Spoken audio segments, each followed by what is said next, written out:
Hello, everyone, and welcome to my weekly wisdom snippet. My name is Bethany. I'm a sports dietitian and certified mind body eating coach. This week, my question to you is: have you ever found yourself saying, I don't need that, or I shouldn't when it comes to food? I think we're all guilty of that, including myself. It happens. And what I really want to talk about this week is food morality. And what in the world does that mean, Bethany? So often I hear from athletes, good food or bad food, specifically, and we've talked about this in the carbohydrate video, isn't sugar bad, Bethany? I get that a lot from athletes talking about sugar is bad, I shouldn't be eating sugar, and go and take a peek at that video about carbohydrates, because as an athlete, those simple carbohydrates are actually really important for fueling your body. It's all about the timing that we're incorporating some of those more simple sugars. But I brought in a couple of visuals today. So I have my delicious ice cream. And yes, this is from my freezer at home. A lot of people think you're a dietitian, you're always eating healthy food. I am all about balance. And that's why I'm here today, because I really want to discuss the importance of creating balance and that there is no such thing as good food or bad food. It's all about finding that balance. All food contains nutrients, right? So this apple contains nutrients. This ice cream contains nutrients. By the way, chocolate chip mint or anything mint ice cream is my absolute favorite. But what I really want to emphasize is a lot of times if a dietitian would set these two things out, people would identify as ice cream being bad and an apple as being good. And the reason why I want to bring this up is that there's no such thing as good food or bad food. It's how our society has classified a lot in terms of food. But all food provides nutrients. It's just different types of nutrients. So it's about finding the balance and finding what feels best for you and your body. Now, there are foods that are going to be more health and performance promoting, but eating a food that might be less performance promoting does not make you a bad person, right? So it's not that it carries that morality and it makes you a bad person.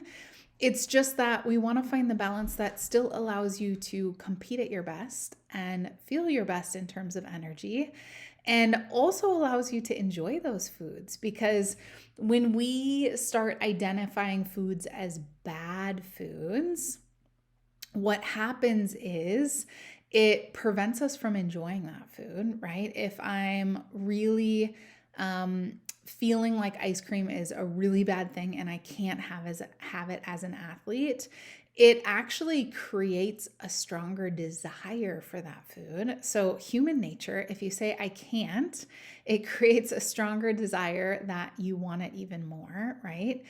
And if we're labeling that food as bad, chances are there's a lot of negative emotions that come with eating that food.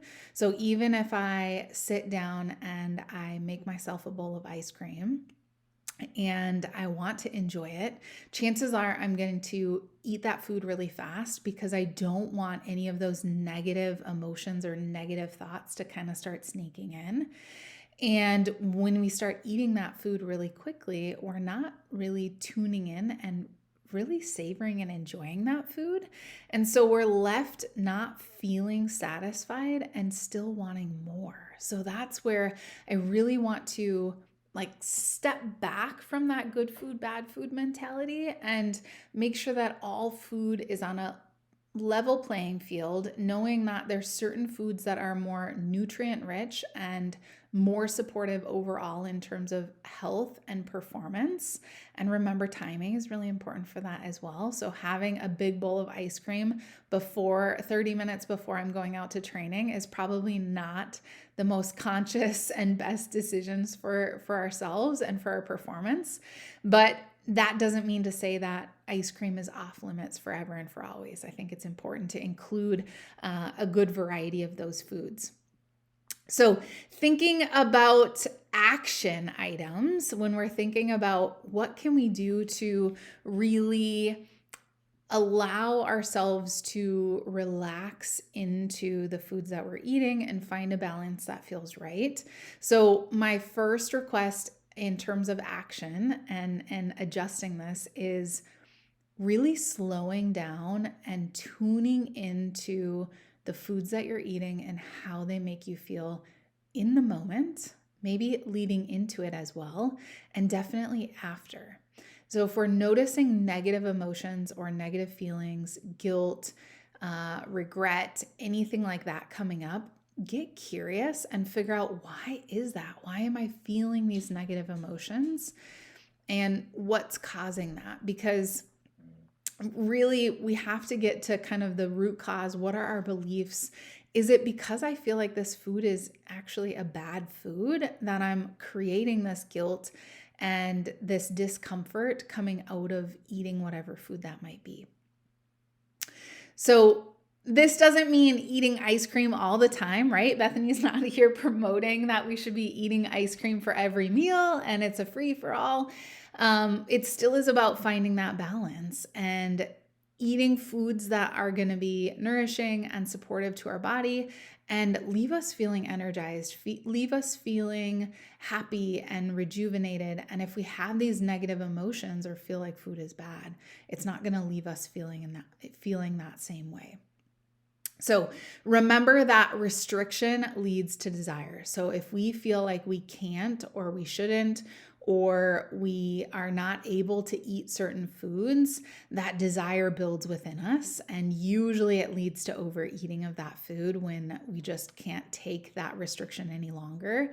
So I would much rather you enjoy that food intentionally and mindfully and really notice what your body is experiencing and trying to identify where you're feeling like you're at a point that you really enjoyed that food, but you're not feeling uncomfortably full from that food. Now, one caveat is when you start incorporating this food, the first time you do, especially if you haven't had it in a long time and it's been an off-limit food, chances are you're probably going to overeat a little bit on that food because it's been such a long time of restricting or avoiding. So when we incorporate that food into the mix, it might be challenging to kind of stop and really be present with that food.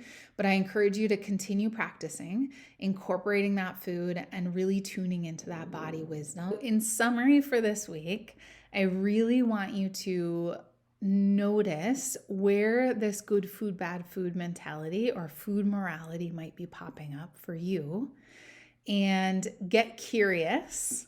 And don't just open up and get curious about it. Don't blame yourself and don't bring in these negative emotions, but just get curious of what might have caused this. Why do I feel this way?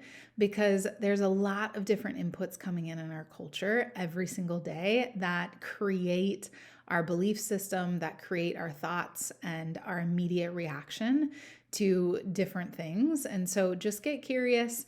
Really notice and feel comfortable incorporating a variety of different foods, knowing that there are foods that are more health promoting and performance promoting, but that doesn't mean that it puts certain foods off limits. And give yourself permission to enjoy those foods and slow down and savor every single bite, including this amazing mint ice cream. So if you have any questions, don't hesitate to reach out. I'd love to help support you. This is really true and near and dear to my heart and really important to me. So if you have any questions, send me a DM, shoot me an email back, and let me know how I can support you.